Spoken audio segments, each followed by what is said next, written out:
Hi, this is Joe Bruzek from the Cars.com editorial team, and we are previous Tesla Model Y owners. We had a 2021, we drove it 2.5 years, did all sorts of reporting on range, efficiency, comfort, and we are very much looking forward to driving the new 2026 Model Y redesign, which we're here with right now.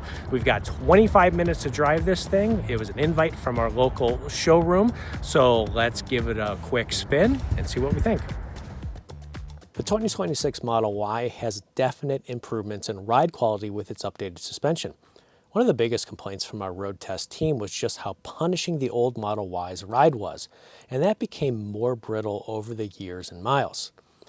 The new Model Y isn't a pure comfort option by any stretch of the imagination, but it's more forgiving and less of a puckering moment when you hit a pothole or a patch of rough roads. It's now more in line with what I'd expect from a luxury performance car where it's engaging to drive without being punishing.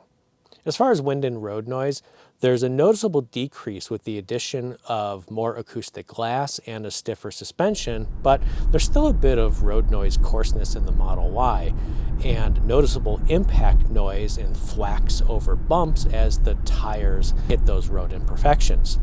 However, for an athletic SUV, I still find it acceptable considering that the Model Y hasn't given up its athletic character. The steering remains sharp while there's responsive handling and just less getting beat up day to day.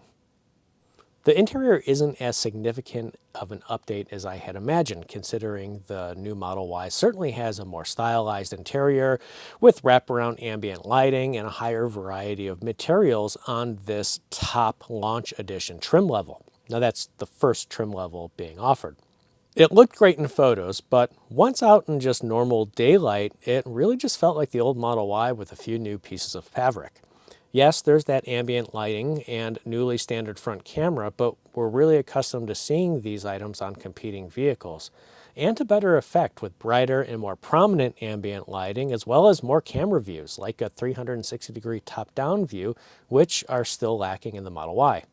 Now, there are a couple features that I'm happy to see. One, because it's still here, and the other, because it's new.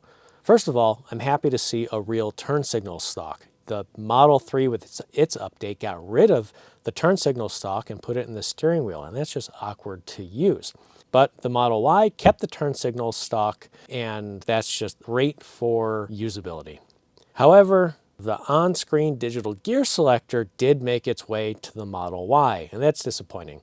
To select, drive, reverse, or park, you have to use the screen or redundant physical controls on the overhead console. And knowing how failure-prone our touchscreen was in our ownership really gives me pause on having this very important control being pixels on the screen.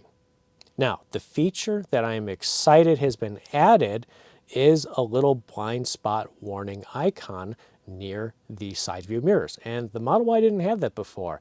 Previously, you'd have to look at the screen to see what was in your blind spot, and sometimes it would alert you through a sound or a chime warning in the car, but that often didn't happen. But now it has real indicators near the mirror to tell you when a car is in your blind spot. And it was a big relief driving the new Model Y with this feature because, well, rear visibility remains poor. The Model Y Launch Edition comes with acceleration boost for a claimed 0 to 60 mile an hour time of 4.1 seconds. Acceleration boost is a feature that we paid to unlock in our Model Y that claimed to boost, acceleration. I wasn't expecting a noticeable difference in acceleration between our car and the new one, which is why I was surprised that the 2026 Model Y's acceleration felt stronger and punchier than our Model Y. I was generally disappointed spending $2,000 on acceleration boost because it only felt like acceleration improved in some situations and not really across the board. But in the 2026 Model Y, its acceleration felt like a higher performance experience. We subscribed to full self-driving the whole ownership experience, and at the end felt it was more of a gimmick than something useful we would frequently use. Now, this wasn't an A/B test, but I felt much more confident using full self-driving in the 2026 Model Y than in our car. There was less skittishness, there was less indecisiveness, and overall it was just less scary, at least for this very brief drive that admittedly was only a minuscule sample of full self-driving. We'll definitely need more time to experience the improved capabilities versus our Model Y. The improvements are notable. If you've driven a Model Y before, you'll absolutely notice that this is a more refined vehicle overall. It feels less like a toy, less like an experiment, and more like a real car, more like a luxury car. Is it enough to trade in your old Model Y? Well, I mean, that depends on how much of a hole you're in, because with what's happened to Model Y prices, you might be in a pretty big hole. And then there's the current political climate, which, nope. Not going to touch that. This is about the product. You can decide on your own. If we were driving this Model Y, though, back when we owned ours, there would be much more favorable opinions of the Model Y from our staff because a lot of the issues has been addressed. Yes, some goofiness has been introduced, but overall, solid improvements to the new Model Y.